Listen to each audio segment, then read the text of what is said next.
আজকের ভিডিওতে tropical cyclone বা ক্রান্তীয় ঘূর্ণাবর্ত সম্পর্কে আলোচনা করব। শুরুতে ক্রান্তীয় ঘূর্ণাবর্ত কাকে বলে তার সংজ্ঞাটা একটু জেনে নিই। ক্রান্তীয় অঞ্চলে বিশেষত 5 ডিগ্রি থেকে 30 ডিগ্রি উত্তর ও দক্ষিণ অক্ষাংশের মধ্যে সামুদ্রিক জলভাগের উপর গভীর নিম্নচাপ বিশিষ্ট যে ঘূর্ণাবর্তের সৃষ্টি হয় তাকে ক্রান্তীয় ঘূর্ণাবর্ত বলা হয়। এবারে এই ক্রান্তীয় ঘূর্ণাবর্তের যে গুরুত্বপূর্ণ বৈশিষ্ট্যগুলো লক্ষ্য করা যায় সেগুলো এবার দেখে নেওয়া যাক। 1 নম্বর বৈশিষ্ট্য হলো গ্রীষ্ম ও শরৎকালে সমুদ্রের উপরে সৃষ্টি হয়। 2 নম্বর বৈশিষ্ট্য কেন্দ্রে নিম্নচাপ সাধারণত 850 থেকে 900 এমবি অর্থাৎ মিলিবার ও শান্ত আবহাওয়া বিরাজ করে। 3 নম্বর বৈশিষ্ট্য হলো যে নিম্নচাপের কেন্দ্রের চারপাশে প্রবল ঝড় ও বৃষ্টিপাত হয় আর বায়ুর গতিবেগ 100 থেকে 300 কিলোমিটার প্রতি ঘন্টায় হয়ে থাকে। 4 নম্বর বৈশিষ্ট্য এই ঘূর্ণাবর্তের ব্যাস 100 কিমি থেকে সর্বাধিক 800 কিমি পর্যন্ত হয়ে থাকে। আর 5 নম্বর বৈশিষ্ট্য হলো যে নিম্নচাপের কেন্দ্রের দিকে বায়ু উত্তর গোলার্ধে বাম দিকে এবং দক্ষিণ গোলার্ধে ডান দিকে বেঁকে প্রবাহিত হয়। আচ্ছা, এখানে মেঁকে হয়ে গেছে, এই বানানটা ভুল আছে, এটা বেঁকে প্রবাহিত হবে। এবারে আসা যাক এই ক্রান্তীয় ঘূর্ণাবর্তের প্রকারভেদ, অর্থাৎ সারা পৃথিবীতে কত রকমের এই ক্রান্তীয় ঘূর্ণাবর্ত হয়ে থাকে। প্রথম হলো দুর্বল ক্রান্তীয় ঘূর্ণাবর্ত, অর্থাৎ এই ক্রান্তীয় অঞ্চলের সমুদ্রে নিম্নচাপ বিশিষ্ট এক ধরনের দুর্বল প্রকৃতির ঘূর্ণঝড় সৃষ্টি হয়, যেগুলিকে এই নিম্নচাপ কেন্দ্রের চারিদিকে বাতাসের গতিবেগ থাকে 63 কিলোমিটারেরও কম। এদের দুর্বল ক্রান্তীয় ঘূর্ণাবর্ত বা ট্রপিক্যাল ডিপ্রেশন বলা হয়ে থাকে। 2 নম্বর যে প্রকারভেদটা রয়েছে সেটা হলো ক্রান্তীয় ঝড়, অর্থাৎ আগেরটার থেকে একটু বেশি শক্তিশালী। অর্থাৎ যেসব ক্রান্তীয় ঘূর্ণাবর্তের কেন্দ্রে গভীর নিম্নচাপ থাকে এবং কেন্দ্রের চারপাশের বাতাসের গতিবেগ ঘন্টায় 63 থেকে 87 কিলোমিটার হয়ে থাকে তাদের ক্রান্তীয় ঝড় বা ট্রপিক্যাল স্টর্ম বলা হয়ে থাকে। 3 নম্বর হলো আগের দুটোর থেকে আরও একটু বেশি শক্তিশালী, অর্থাৎ এটি অত্যন্ত গভীর নিম্নচাপ কেন্দ্র বিশিষ্ট প্রবল ও শক্তিশালী ঘূর্ণাবর্ত, যার চারপাশের বাতাসের গতিবেগ থাকে ঘন্টায় 120 কিলোমিটার থেকে 400 কিলোমিটার পর্যন্ত। যেটা এই প্রকৃত যে ক্রান্তীয় ঘূর্ণাবর্ত বলতে আমরা যেটা বুঝি সেইটা হলো এইটা। আরেকটা আছে এই আয়ন বায়ু সংশ্লিষ্ট ঘূর্ণাবর্ত বা পূবালি তরঙ্গ। এটা তুলনামূলকভাবে অনেকটা দুর্বল, অর্থাৎ এই উভয় গোলার্ধে 5 ডিগ্রি থেকে 30 ডিগ্রি অক্ষাংশের মধ্যে উত্তর পূর্ব ও দক্ষিণ পূর্ব আয়নবায়ুর সঙ্গে এক প্রকার স্বল্প গতিবেগ সম্পন্ন ঘূর্ণাবর্ত প্রবাহিত হয়, যেটা এই আয়নবায়ু সংশ্লিষ্ট ঘূর্ণাবর্ত বা এই পূবালি তরঙ্গের মধ্যে পড়ে। এবারে আসা যাক এই ক্রান্তীয় ঘূর্ণাবর্তের উৎপত্তির শর্ত। প্রথম হলো এই উষ্ণ সমুদ্রপৃষ্ঠ, অর্থাৎ এটা তোমরা মনে রাখবে যে এই ক্রান্তীয় যে ঘূর্ণাবর্ত যেটা হয় এটা সমুদ্রের উপরে জলভাগের উপরে তৈরি হয়ে থাকে এবং সেই জন্যে প্রথম যে শর্তটা লাগে সেটা এই উষ্ণ সমুদ্রপৃষ্ঠের যে উষ্ণতা সেটা বেশি হতে হয়। দেখে নেওয়া যাক সেটা কতটা। দেখো, বিস্তৃত সমুদ্র ও সূর্য তাপে সমুদ্রের জলের উষ্ণতা 27 ডিগ্রি সেন্টিগ্রেড। এইটা গুরুত্বপূর্ণ যে সমুদ্র জলের উষ্ণতা এই 27 ডিগ্রি সেন্টিগ্রেড বা তার বেশি হলে তবেই এই নিম্নচাপ সৃষ্টি হয়। অর্থাৎ এই যে ঘূর্ণাবর্ত এটার জন্য একটা নিম্নচাপ কেন্দ্রের তৈরি হতে লাগে এবং সেটা সমুদ্রের ওপর তৈরি হওয়ার জন্যে এই সমুদ্র জলের উষ্ণতা 27 ডিগ্রি সেন্টিগ্রেডের বেশি হতে হবে। কারণ এর ফলে এই বাষ্পীভবনের মাধ্যমে বাতাসে প্রচুর পরিমাণে জলীয় বাষ্প মিশে যায়, যা থেকে ঘূর্ণাবর্ত সৃষ্টির জন্য প্রয়োজনীয় লিন তাপ উৎপাদিত হয়। দ্বিতীয় যে শর্ত সেটা হলো দুর্বল নিম্নচাপ, অর্থাৎ এই আন্তঃক্রান্তীয় অভিসারী অঞ্চলে কোনো পূবালি তরঙ্গ থাকলে অথবা আগে থেকে সেখানে কোনো দুর্বল নিম্নচাপ তৈরি হলে তা এই ঘূর্ণাবর্ত সৃষ্টিতে সহায়ক হয়। আইটিসি জেড সম্পর্কে নিশ্চয়ই তোমরা জানো যে এই যে নিরক্ষীয় নিম্নচাপ বলয়ের যে অঞ্চলটা রয়েছে যেখানে দুটো আয়নবায়ু মিলিত হয়, যাকে আমরা ইন্টারট্রপিক্যাল কনভার্জেন্স জোন বলি, বাংলায় যাকে বলে আন্তঃক্রান্তীয় অভিসারী অঞ্চল। তো এইখানে আগে থেকে কোনো একটি পূবালি তরঙ্গ থাকতে হবে, যদি থাকে তাহলে খুব ভালো হয়। কারণ আগে থেকে যদি এই জায়গাটাতে যদি কোনো নিম্নচাপ থাকে, দুর্বল নিম্নচাপ যদি থাকে, তাহলে সেটা এই ক্রান্তীয় ঘূর্ণাবর্ত সৃষ্টিতে সাহায্য করে থাকে। তারপরে দেখো আর্দ্র বায়ুর জোরালো উত্থান হতে হবে, অর্থাৎ এই জলীয় বাষ্পপূর্ণ বায়ুর ঊর্ধ্বগামী প্রবাহ সন্তোষজনক হলে ঘূর্ণবাত সৃষ্টি সহজ হয়। কারণ আর্দ্র বায়ু উপরে উঠে ঘনীভূত না হলে পর্যাপ্ত পরিমাণে লিনতাপ পাওয়া যাবে না এবং এর ফলে ঘূর্ণবাতের প্রয়োজনীয় যে শক্তি সেটাও পাওয়া যাবে না। এরপরে দেখো আরেকটা যে শর্ত আছে সেটা হচ্ছে কোরিওলিস বল। তোমরা নিশ্চয়ই সবাই জানো যে কোরিওলিস বলটা কি, অর্থাৎ পৃথিবীর আবর্তনের জন্য যে বলটা তৈরি হয় যাকে আমরা এই কোরিওলিস বল বলি। তো এই বায়ু প্রবাহের মধ্যে এই যে আবর্তন বা ঘূর্ণি সৃষ্টির জন্যে এই যে কোরিওলিস বলের পরিমাণ বেশি হওয়া প্রয়োজন। নিরক্ষরেখার কাছে কোরিওলিস বলের পরিমাণ যথেষ্ট কম। নিরক্ষরেখা থেকে এই 5 ডিগ্রি অক্ষাংশ পর্যন্ত কোনো ক্রান্তীয় ঘূর্ণাবর্তের সৃষ্টি হয় না, কারণ এর কারণটা হলো এই কোরিওলিস বলের পরিমাণটা কম থাকে বলে। এবং নিরক্ষরেখা থেকে ক্রমশ দূরে এই বলের পরিমাণ বেড়ে যায় এবং 15 ডিগ্রি অক্ষাংশ বরাবর ঘূর্ণবাতের সৃষ্টি বেশি হয়। অর্থাৎ এই যে নিরক্ষরেখা থেকে 5 ডিগ্রি অক্ষাংশ ছেড়ে মানে উত্তর আর দক্ষিণ গোলার্ধে 5 ডিগ্রি অক্ষাংশর পর থেকে কোরিওলিস বলের পরিমাণটা আস্তে আস্তে বাড়তে থাকে এবং 15 ডিগ্রি অক্ষাংশ যেটা থাকে সেই অক্ষাংশ এই ক্রান্তীয় ঘূর্ণাবর্ত সৃষ্টির জন্য সবথেকে আদর্শ একটা জায়গা বা পরিবেশ সৃষ্টি করে থাকে। আর একটা শর্ত হলো যে নাতিশীতোষ্ণ ঘূর্ণবাতের অবশিষ্টাংশের উপস্থিতি, অর্থাৎ কোনো নাতিশীতোষ্ণ ঘূর্ণবাতের অবশিষ্টাংশ রূপে পরিত্যক্ত অতি দুর্বল এই ট্রপোস্ফিয়ারে অবস্থান করলে তার কেন্দ্রে যে উষ্ণ বায়ু থাকে তা থেকে কিছু লিনতাপ নির্গত হয়, ফলে সেটাও শক্তি সরবরাহের মাধ্যমে ঘূর্ণবাত সৃষ্টিতে সাহায্য করে। এবার দেখে নেওয়া যাক এই ক্রান্তীয় ঘূর্ণবাতের জীবনচক্র, অর্থাৎ কিভাবে এই ক্রান্তীয় ঘূর্ণবাত সৃষ্টি হয় এবং আস্তে আস্তে সেটা শেষ হয়। প্রথম যে পর্যায়টা সেটা হলো সৃষ্টি পর্যায়। এক্ষেত্রে যেটা হয় সেটা হলো যে এই ঘূর্ণবাত সৃষ্টির প্রাথমিক পর্যায়ে সমুদ্রের উপর এক বিশাল অঞ্চল জুড়ে বায়ুমণ্ডলীয় উষ্ণতা বৃদ্ধি পেলে বায়ুমণ্ডলের চাপ ক্রমশ কমে যায় এবং কেন্দ্রীয় অংশে নিম্নচাপ গঠিত হয়। তোমরা নিশ্চয়ই জানো যে যদি কোনো জায়গার তাপ বাড়তে থাকে ভূপৃষ্ঠের ওপরেতে, সে জলভাগ হোক কিংবা ভূপৃষ্ঠ, তাহলে কি হয় স্থলভাগ বা জলভাগ যেখানেই হোক, তাতে যদি তাপ বাড়তে থাকে সেই জায়গায়, তাহলে সেখানের বায়ু খুব দ্রুত নিম্নচাপে চলে যায়, তো নিম্নচাপ তৈরি হয়ে যায় সেই জায়গাটাতে। তো সমুদ্রের উপরে তো ঠিক এই ব্যাপারটাই হয়। ঘূর্ণবাত সৃষ্টির একদম প্রাথমিক পর্যায়ে সমুদ্রের যে জল সেটা যদি সূর্যের আলোতে উত্তপ্ত হতে থাকে এবং 27 ডিগ্রি সেন্টিগ্রেডের বেশি উষ্ণ হয়ে যায়, তখন এই নিম্নচাপ গঠিত হয় সেই জায়গাটাতে, কেন্দ্রীয় অংশে একটা নিম্নচাপ তৈরি হয়ে যায়। এই নিম্নচাপ কেন্দ্রকে কেন্দ্র করে এই বাতাস ঘুরতে থাকে, অর্থাৎ ওখানে একটি ঘূর্ণি সৃষ্টি হয় যাকে এই ঘূর্ণবাতের সূচনা বলা হয়। অর্থাৎ এই নিম্নচাপ কেন্দ্রতে চারপাশের জায়গা থেকে বাতাস আসতে থাকে এবং একটা ঘূর্ণাবর্ত তৈরি হয়।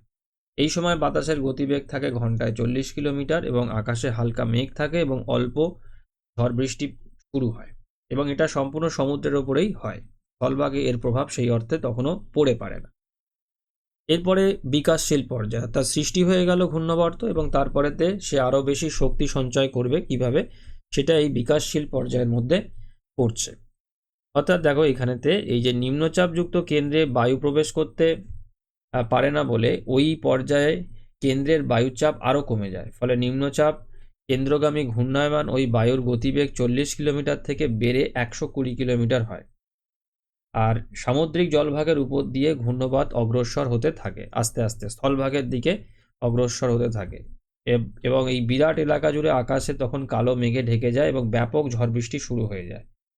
আর বায়ুমণ্ডলীয় উষ্ণতার সঙ্গে ঘনীভবনের লিনতাপ যুক্ত হয়ে এই কেন্দ্রভাগকে আরও বেশি উষ্ণ করে তোলে, অর্থাৎ ঘূর্ণবাতের যে কেন্দ্র তাকে আরও বেশি এই মানে যে জলীয় বাষ্প যে ঘনীভূত হচ্ছে তার ফলে যে লিনতাপ তৈরি হয় সেই লিনতাপটা যুক্ত হচ্ছে ঘূর্ণবাতের কেন্দ্রে, তার ফলে ঘূর্ণবাতের কেন্দ্রের উষ্ণতা আরও বেশি উষ্ণ হচ্ছে এবং তার ফলে আরও বেশি নিম্নচাপ শক্তিশালী হচ্ছে।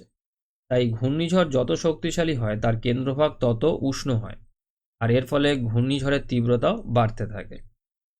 এরপরেতে দেখো পরিণত পর্যায়, মানে একদম পুরোপুরি এই ঘূর্ণিঝড় যখন পুরোপুরি ডেভেলপড করে গেছে তখন। আর এই পর্যায়ে ঘূর্ণিবাত মানে ঘূর্ণিঝড়ের তীব্রতা সর্বাধিক হয়। ঘূর্ণিঝড়ের কেন্দ্রে বায়ুচাপ পার্শ্ববর্তী অঞ্চলের তুলনায় 30 থেকে 40 মিলিবার পর্যন্ত নেমে যায় এবং ওই কেন্দ্রের চারপাশের বাতাস প্রবল বেগে ঘুরতে ঘুরতে উপরে উঠে যায়, একটা ঘূর্ণাবর্ত তৈরি হয়। আর সবার শেষে দেখো এখানে রয়েছে সমাপ্তি পর্যায়। এই পর্যায় মানে এটাতে ঘূর্ণবাতের জীবনচক্রের এই পর্যায়ে ঘূর্ণিঝড়টি সমুদ্র অতিক্রম করে স্থলভাগে প্রবেশ করে, যেটাকে আমরা ওই ল্যান্ডফল বলি। মানে যখন আমাদের এখানেতে তোমরা নিশ্চয়ই জানো যে ঘূর্ণিঝড় যা বিভিন্ন সময়তে আমাদের পশ্চিমবঙ্গেতে এই ঘূর্ণিঝড় আছড়ে পড়েছে, বা আমাদের পশ্চিমবঙ্গের পার্শ্ববর্তী রাজ্য উড়িষ্যাতে, অন্ধ্রপ্রদেশে। তো সেই সময় দেখো যে ল্যান্ডফল যেটা বলা হয়, ল্যান্ডফল যখন ঘূর্ণিঝড়টা হয় তখন মোটামুটি ঘূর্ণিঝড়ের একদম শেষ, মানে একদম সমাপ্তি পর্যায়ে শুরু হয়ে গেছে সেই সময়। তো সেই সময় নিশ্চয়ই তোমরা জানো যে সেই সময় যদি ঘূর্ণিঝড় 100 কিলোমিটার বেগে বা 110 বা 20 কিলোমিটার বেগে যদি স্থলভাগে আছড়ে পড়ে, তাহলে সমুদ্রের ওপরে যখন ওই ঘূর্ণিঝড়টা তৈরি হয়েছে তখন সেখানে তার দাপট কতটা গতিবেগে সেখান থেকে প্রবাহিত হয়েছে। এবার দেখো এরপরে এই স্থলভাগের ঘর্ষণজনিত বাধা এবং জলীয় বাষ্প লিনতাপের যোগান কমে যায় বলে ঘূর্ণিঝড়ের শক্তি উল্লেখযোগ্যভাবে হ্রাস পায়। এবার যতক্ষণ জলের ওপরেতে থাকে তখন জলভাগ থেকে জলীয় বাষ্প সংগ্রহ করে এবং সেটা ঘনীভূত হয়ে লিনতাপ তৈরি হয়, যেটা ঘূর্ণিবাতের শক্তিটা যোগায়। এবার যখন ল্যান্ডফল করে গেল, স্থলভাগের মধ্যে ঘূর্ণিঝড় যখন প্রবেশ করে গেল, তখন কি হচ্ছে, স্থলভাগের যে বাধা, স্থলভাগের যে ভূমিরূপ রয়েছে সেই উঁচু নিচু ভূমিরূপ দ্বারা যখন বাধা পাচ্ছে, গাছপালা বাড়ি ঘর দ্বারা যখন বাধা পাচ্ছে, তখন আস্তে আস্তে ঘর্ষণজনিত কারণে, মানে এটা একটা ব্রেকের মতন কাজ করছে, ঘূর্ণিঝড়ের বায়ুর যে গতিবেগ সেই গতিবেগটাকে আস্তে আস্তে কমিয়ে দিচ্ছে। এবং তারপরে স্থলভাগের থেকে জলীয় বাষ্প তো সংগ্রহ করতে পারছে না ঘূর্ণবাত, যার ফলে লিনতাপেরও যোগান কমে যায় এবং আস্তে আস্তে শক্তিহীন হয়ে পড়তে থাকে। ফলে এই ঘূর্ণবাতটি ক্রমশ দুর্বল হয়ে পড়ে এবং বৃষ্টিপাতের পরিমাণ কমে যায় এবং বায়ুর গতিবেগও ক্রমশ কমে আসতে থাকে। আর তার সঙ্গে ঘূর্ণবাতের কেন্দ্রে নিম্নচাপ আস্তে আস্তে উচ্চচাপে পরিণত হয় এবং পরিশেষে মিশে যায় আর ঘূর্ণিঝড়ের সমাপ্তি ঘটে। তো এইভাবে একটি ক্রান্তীয় ঘূর্ণিঝড় তৈরি হয় এবং আস্তে আস্তে বিকাশশীল পর্যায়ের মধ্য দিয়ে পরিণত পর্যায়ের পরে সমাপ্তি পর্যায়ে উপনীত হয়। এবার দেখে নেওয়া যাক এই যে ক্রান্তীয় ঘূর্ণাবর্ত আছে, এই ঘূর্ণাবর্তের গঠন, অর্থাৎ কিরকম দেখতে হয়, এর ভিতরটা কিরকম, বা এর চারপাশের যে অঞ্চল যেটা রয়েছে ঘূর্ণাবর্তের সেটা কিরকম হয়ে থাকে। দেখো সবার ফার্স্টে একদম, মানে আমি যদি কেন্দ্র থেকে, তোমরা নিশ্চয়ই এটা পড়েছো বা জানো তোমরা, যে ঘূর্ণবাতের কেন্দ্র যেটা বলা হয় সেই কেন্দ্রকে চক্ষু বলে, আই অফ দ্য স্টর্ম যেটাকে আমরা বলি। তো এই ঘূর্ণবাতের চোখ মানে একদম কেন্দ্রের এই যে অংশটা দেখো এইখানেতে, এই যে অংশটা, তো ঘূর্ণবাতের একদম কেন্দ্রের শান্ত মেঘহীন নির্মল আকাশের এই যে ক্ষুদ্র বৃত্তাকার বলয়কে ঘূর্ণবাতের চক্ষু বলে। এর ব্যাস 5 থেকে 10 কিলোমিটার হয়। আর উপরের বায়ুস্তর থেকে কিছু বায়ু ধীরে ধীরে এর কেন্দ্রভাগে নেমে আসতে থাকে, অর্থাৎ বায়ুর নিম্নগমন হতে থাকে। ঠিক আছে, এরপরে আসছে চক্ষু প্রাচীর, অর্থাৎ এই চক্ষুর চারপাশে কিউমুলো নিম্বাস মেঘ দ্বারা আবৃত যে সংকীর্ণ যে বলয়, ঊর্ধ্বগামী বায়ুর গতিবেগ সর্বোচ্চ এবং বজ্রপাত সহ সবচেয়ে বেশি বৃষ্টিপাত হয়, তাকে এই চক্ষু প্রাচীর বলে। এর ব্যাস 10 থেকে 20 কিলোমিটার। সহজভাবে বলতে গেলে এই চোখ বা কেন্দ্রকে বেষ্টন করে যে স্তরটা আছে বা যে অঞ্চলটা, সেটাই হলো এই চক্ষু প্রাচীর। এরপরে দেখো যেটা রয়েছে সেটা হলো কুণ্ডলিকারী বলয়। তো এই যে কুণ্ডলিকারী যে বলয় এটা, সেটা হলো এই যে চক্ষু প্রাচীরের বাইরে কিউমুলো নিম্বাস মেঘ ও বৃষ্টিপাতের দুটি কুণ্ডলী 50 থেকে 80 কিলোমিটারের তফাতে অবস্থান করে এবং প্রবল বজ্রবিদ্যুৎ সহ ঝড় বৃষ্টি হয়। এটি কয়েক শত কিলোমিটার দীর্ঘ এবং কয়েক কিমি প্রশস্ত হয়ে থাকে। অর্থাৎ এই যে পুরো যে জায়গাটা যেটা দেখতে পাচ্ছ, এই যে পুরো জায়গাটা, এটা হচ্ছে কিউমুলো নিম্বাস মেঘ দ্বারা তৈরি এই যে কুণ্ডলী যে বলয়টা। এখানে ঝড় বৃষ্টি হয়, প্রচুর পরিমাণেতে বৃষ্টিপাত হয়, তার সঙ্গে বজ্রবিদ্যুৎ হয়, যেহেতু কিউমুলো নিম্বাস মেঘ এখানেতে তৈরি হয়। এরপরে দেখো আরেকটা যেটা রয়েছে সেটা হলো এই অঙ্গুরীয়কার বলয়। এই কুণ্ডলীর বাইরের এই অংশে বায়ু নেমে আসে, এই অংশে অংশে ঝড়ের প্রকোপ আস্তে আস্তে কমে যায়, অর্থাৎ এই যে বাইরের দিকের এই যে অংশ যেটা রয়েছে এইটা। এরপর দেখো বহিস্থ পরিচলন বলয়, একদম শেষের দিকে যেটা রয়েছে দেখো, এই অঙ্গুরীয়কার বলয়ের বাইরের নিম্নমুখী এই বহির্গামী বায়ু ও সেই সঙ্গে কেন্দ্রমুখী বায়ুর মিলনের ফলে পরিচলন প্রক্রিয়ায় দ্রুত ঘটতে থাকে, ফলে মেঘ ও বৃষ্টিপাত হয়। অর্থাৎ একদম এই বাইরের দিকের এই যে অংশ যেটা, আর এই যে দেখো এইখান থেকে তোমার এই বৃষ্টিপাতও দেখাচ্ছে, দেখো এই যে এইখান থেকে যে কিউমুলো নিম্বাস মেঘ থেকে বৃষ্টিপাতও হয়। যত এই বাইরের দিকে আস্তে আস্তে যত আমি বেরিয়ে আসতে থাকবো, তত আস্তে আস্তে কিন্তু বৃষ্টিপাতের যে বেগ সেটাও আস্তে আস্তে কমে আসে। তবে বৃষ্টি হয়, কারণ এই ঘূর্ণবাতের সঙ্গে বৃষ্টিপাত জড়িয়ে থাকে। এরপরে একদম হচ্ছে সীমান্তবর্তী বলয়, এটি সবচেয়ে বাইরের যে বলয়, এখানে মেঘ ও বৃষ্টিপাত কম হয়, অর্থাৎ একদমই এই যে জায়গা যেটা রয়েছে এই জায়গাটাকে বলা হচ্ছে এই সীমান্তবর্তী বলয়, এটা একদম শেষ ঘূর্ণবাতে। তো এইগুলোই হলো এই ক্রান্তীয় ঘূর্ণবাতের যে গঠনটা আছে। তোমরা এই ছবিটা দেখলে এবং এই যে লেখাগুলো আছে তার সঙ্গে মিলিয়ে দেখলে তোমরা খুব সহজেই বুঝে যাবে যে এইখানে এই যে ক্রান্তীয় ঘূর্ণবাতটা দেখতে কেমন হয়ে থাকে। এবারে সব শেষেতে এই ঘূর্ণবাতের প্রভাব কী। এতক্ষণের আলোচনায় তোমরা নিশ্চয়ই বুঝতে পেরেছো যে এই ক্রান্তীয় ঘূর্ণিঝড় স্থায়ী এবং বিধ্বংসী, মানে স্বল্পস্থায়ী। নাতিশীতোষ্ণ বা মধ্য অক্ষাংশের ঘূর্ণবাত যেটা হয় কি দীর্ঘস্থায়ী হয়, বিধ্বংসী কম এবং অনেক দিন ধরে বৃষ্টিপাত হয়ে থাকে। তো ক্রান্তীয় ঘূর্ণবাতের ক্ষেত্রে যারা তোমরা ঘূর্ণিঝড়ের অভিজ্ঞতা যাদের তোমাদের আছে, তারা নিশ্চয়ই জানো যে এই যে আমাদের এখানেতে আয়লা, আমফান বা যেসব ঝড়গুলো মাঝে মধ্যেই আসছে বা আগামী দিনেও আসবে, এগুলো সবই ক্রান্তীয় ঘূর্ণবাত। তো এই যে ক্রান্তীয় যে ঘূর্ণাবর্ত, এগুলো স্বল্পক্ষণ স্থায়ী হয়ে থাকে, কিন্তু যতক্ষণ থাকে ততক্ষণ বিধ্বংসী প্রকৃতির হয়ে থাকে এবং আকাশ মেঘে ঢাকা থাকে এবং মুষলধারে বৃষ্টি হয়। আর এই ঝড়ের ফলেতে কি হয়, মানুষের জীবনহানিও হয়ে থাকে, তারপর শস্যহানি থেকে আরম্ভ করে সম্পত্তিও নষ্ট হয়ে থাকে, অর্থাৎ সমূহ ক্ষতি যেখানেতে এই ঝড় ল্যান্ডফল করে সেখানেতে সমূহ ক্ষতি লক্ষ্য করা যায় এবং তার সঙ্গে সঙ্গে বৃষ্টি হয়, মানে কয়েকদিন টানা বৃষ্টি হতে থাকে এবং আকাশ কালো মেঘেতে ঢেকে থাকে। এই হলো আজকের আলোচনা, যার মাধ্যমে আমি সম্পূর্ণ এই ক্রান্তীয় ঘূর্ণাবর্ত বা ট্রপিক্যাল সাইক্লোন সম্পর্কে আলোচনা করলাম। তো ভিডিওটি আমি এখানেতেই শেষ করলাম। সবাই ভালো থেকো। Thank you.